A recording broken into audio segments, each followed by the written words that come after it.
ఓ లబోదిబోమని ఏడుస్తా ఉంది. ఏంట్రా నాయన ఎవరైనా చచ్చిపోయారా అని అనుకోని సినిమాలో మహేష్ బాబు గుద్దుతాడు చూసారా, వీళ్ళ దృష్టిలో విలువైన వస్తువులంట. నేను మరీ అంత ఎదవలా కనపడుతున్నారా? ఓ మాదిరిగా కూడా కనపడలేదు. ఎవరైనా పాస్టర్ ఆ ఏరియాలో కొత్తగా వచ్చి ఉంటే అతనే ఈ పని చేశాడు అనేది నా యొక్క అనుమానం మాత్రమే.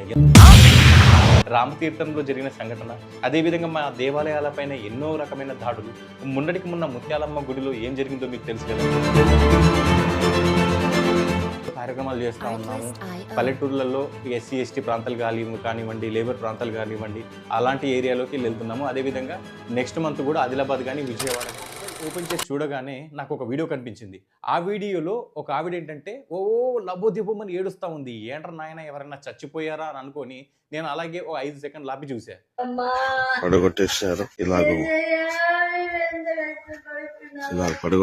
ఓడి దీని అమ్మ బడవో చూసిన తర్వాత ఏమైపోయిందంటే ఆవిడ ఏడుస్తుంది. తన చర్చ్ కూలగొట్టేశారు, కొంతమంది తెలియని మతి స్థిమితం లేని వాళ్ళనో దుండగులనో ఎవరో పని కట్టుకొని నా చర్చ్ని మొత్తం నాశనం చేశారని ఏడుస్తూ ఉందన్నమాట. సరే ఏడుస్తుంది కదా అని నేనేం చేశాను, ఆ వీడియోను కొంచెం కంటిన్యూటీ అలాగే చూస్తూ వెళ్ళిపోయాను. అప్పుడు నాకు కళ్ళు పేర్లు కమ్మే ఒక విషయం కనిపించింది. అదేమంటారా, పెద్ద లావైన గోడలేం లేవు, చూస్తే ఒక 2-3 ఇంచుల ఎంత ఉంటుందో అంత ఒక చిన్నటి ఒక లేయర్ లాంటి గోడ ఉంది. అది ఎలా ఉంది అని అంటే అతడు సినిమాలో మహేష్ బాబు గుద్దుతాడు చూసారా,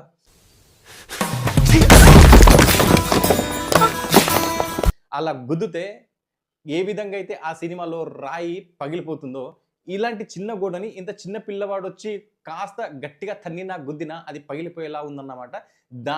ఆ చర్చిని కూలగొట్టడానికి నాకు తెలిసి ఒక పెద్ద పెద్ద గుణపాలో లేదంటే ఇంకా ఏవైనా కొక్లైన్లో అలాంటి వాడలేదు. ఒక తన్నితే అది కూలిపోయినట్టుగా ఉంది. అది కూలగొట్టేశారు కదా, ఆవిడ అలా ఏడుస్తూ ఉంటుంది. ఇంకో మనిషి ఏంటంటే ఇదిగో దుండగులు వచ్చారు, మా చర్చిని కూలగొట్టేశారు, లోపల విలువైన వస్తువులు తీసుకెళ్లారు అని అంటే, వామ్మో విలువైన వస్తువులు అని అంటే పెద్ద పెద్ద కానక పెట్టెలు ఉంటాయేమో, దాని డబ్బులు ఉంటాయేమో అని అనుకున్నాను.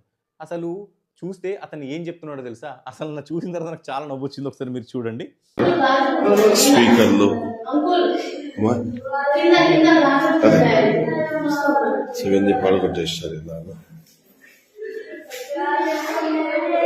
లోపల ఉండే కొన్ని విలువైన వస్తువులన్నీ తీసుకు స్పీకర్ని, యాంప్లిఫైర్స్ని, మైక్ సెట్ని అన్నిటినీ ఇలా ధ్వంసం చేసి తీసుకుని వెళ్ళారు. చూసారా విలువైన వస్తువులు ఏంటంటే ఓ 2 స్పీకర్లు, చెప్పాలంటే నమ్ముస్తుంది, ఓ 2 స్పీకర్లు తీసుకెళ్లారు. దాంతో పాటుగా 2 మైకులు తీసుకెళ్లారంట. అంతే, అంతకుమించిన వీటిని విలువైన వస్తువులుగా చెప్తున్నారు. ఒక కంజరా ఉంటారు కదా, కంజరా అని చెప్పేసి ఒక చేయితో జీవనదిని నా హృదయములో అనుకుంటూ పాట పాడతారు. ఆ కంజరా అని ఒకటి ఉంటుందన్నమాట, చేయిలో పెట్టి కొట్టేది. అయ్యి వీళ్ళ దృష్టిలో విలువైన వస్తువులంట. నేను మరీ అంత ఎదవలా కనపడుతున్నారా? ఓ మాదిరిగా కూడా కనపడలేదా? అసలు ఇది చూసిన తర్వాత నాకు ఎంత నవ్వొచ్చింది అంటే, విలువైన వస్తువులని అతను చెప్పడము, ఆమెనేమో లబోదిబోమని ఏడవడము. చూస్తూ ఉంటే ఇంకోటి మరి డౌట్ రావచ్చు, అక్కడ ఉండే కానుకల పెట్టె మరి వాళ్ళు తీసుకెళ్ళలేదా అని అంటే తీసుకెళ్ళరు. ఎందుకనంటే కానుకల పెట్టెలు వేసే దశమ భాగాలు ఏ రోజుకు ఆ రోజు సాయంత్రమే తీసేసుకొని అక్కడ రూపాయి రానివ్వండి, 10,000 రానివ్వండి, ఆ కానుకల పెట్టెలో మొత్తం తీసేసుకుంటారు. కాబట్టి వచ్చిన దొంగకు కూడా తెలుసుంటుంది. అయితే ఇక్కడ నిజంగానే దొంగ వచ్చాడా లేదంటే ఇంకా మరెవరైనా వచ్చారా అనేది నా ఇన్వెస్టిగేషన్. నేను చేసిన దాని ప్రకారం ఈ యొక్క సీన్ని మొత్తం చూస్తే ఖచ్చితంగా ఒకవేళ మతి స్థిమితం లేనివాడైనా రావాలి.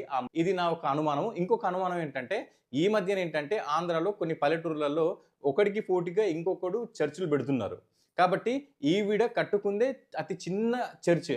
ఒకవేళ నాకు తెలిసి ఎవరైనా పాస్టర్ ఆ ఏరియాలో కొత్తగా వచ్చి ఉంటే అతనే ఈ పని చేశాడు అనేది నా యొక్క అనుమానం మాత్రమే.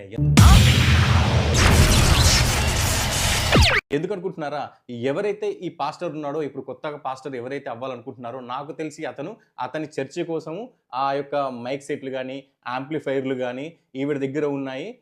ఈ దొంగతనం చేయడానికి సింపుల్గా ఉంది. ఎందుకంటే ఒక్క తన్నితే ఆ గోడ కూలిపోయే పరిస్థితిలో ఉంది. కాబట్టి సునాయాసంగా లోపలికి అలా వెళ్ళి ఇలా తీసుకురావచ్చు అనే ఉద్దేశంతో అక్కడ ఎవరైనా కానీ కొత్తగా చర్చి పెట్టాలనుకునే కొత్త పాస్టర్ ఈ యొక్క మొత్తం రాద్ధాంతం చేశాడనేది నా యొక్క అనుమానం. ఎందుకంటే ఏ హిందువుకు కూడా అందులో ఉండే మైకు అసలు వాళ్ళకి అవసరమే లేదు. ఎందుకంటే ప్రతి గుళ్ళో ఖచ్చితంగా అంతో ఇంతో చిన్న చిన్న మైకులు ఉంటాయి. ఆ మైకులు తీసుకొచ్చి వీళ్ళు ఇంట్లో ఎక్కడ పెట్టుకుంటారు.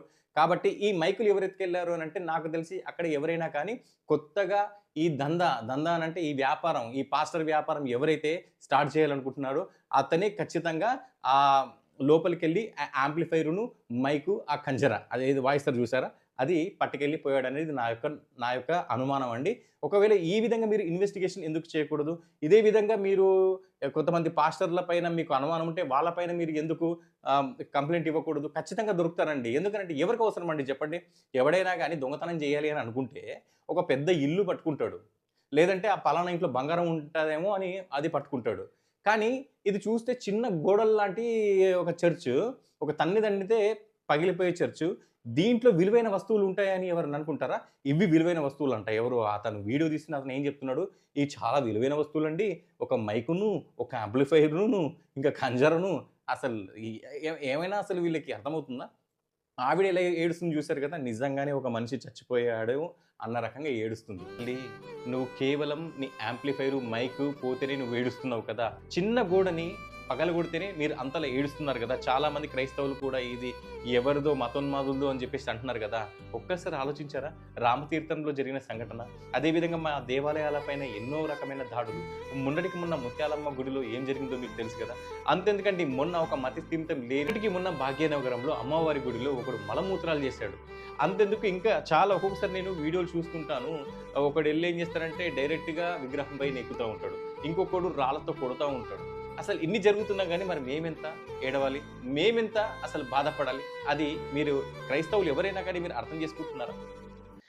పురాతన కాలం నుంచి కూడా మన ఆలయాలు ఎన్నో ధ్వంసం చేయబడ్డాయి. ఇప్పుడు మీరు క్రైస్తవులని చెప్పుకుంటున్నారే, మీరు క్రైస్తవులని చెప్పుకుంటున్నా గానీ మీ తాత ముత్తాతలు కూడా అదే పురాతన ఆలయాలకు వెళ్లారు. ఆ ఆలయాలన్నిటిని కూడా ఎంత ధ్వంసం చేయబడ్డాయి?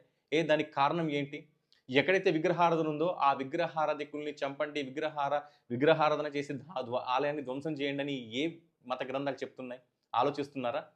కాబట్టి మేమేం ఎంత భరిస్తున్నాం? మీరు చిన్న యాంప్లిఫైర్‌కే మీరు ఇంతలా ఏడుస్తున్నారు. కాబట్టి అర్థం చేసుకోమ్మా. ప్రతి ఒక్కరు కూడా చూడండి.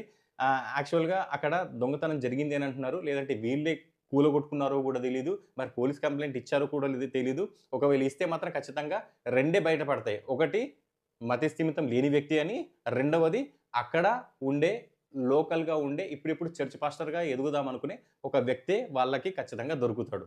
ఇది నిజం. అదే విధంగా మేము కింద చూడండి అనేక రకమైన మేము గ్రౌండ్ లెవెల్‌లో కార్యక్రమాలు చేస్తా ఉన్నాము. పల్లెటూర్లలో ఎస్సీ, ఎస్టీ ప్రాంతాలు కానివ్వండి, లేబర్ ప్రాంతాలు కానివ్వండి, అలాంటి ఏరియాలోకి వెళ్తున్నాము. అదేవిధంగా నెక్స్ట్ మంత్ కూడా ఆదిలాబాద్ గాని, విజయవాడ గాని అని అనుకుంటున్నాము. ఇంకా కొన్ని ఇక్కడ గర్భాపసి కార్యక్రమాలు కూడా ఉన్నాయి ఈ నెల. కాబట్టి మరిన్ని గ్రౌండ్ లెవెల్ వీడియోలతో పాటు ఇలాంటి కౌంటర్ వీడియోలు కూడా వస్తుంటాయి. ఎందుకంటే వాళ్ళు గొర్రెలని చెప్పేసి వాళ్ళ బైబిల్‌లోనే ఉంది కాబట్టి వాళ్ళు ఎంత గొర్రెలో మనం కూడా తెలియజెప్పే బాధ్యత మనకుంది కాబట్టి మన మోక్షధర్మ ఛానెల్‌ని ప్రతి ఒక్కరు సబ్స్క్రైబ్ చేసుకొని ఇలాంటి వీడియోల్ని మరింత మందికి షేర్ చేయగలరని మనవి. జై శ్రీరామ్.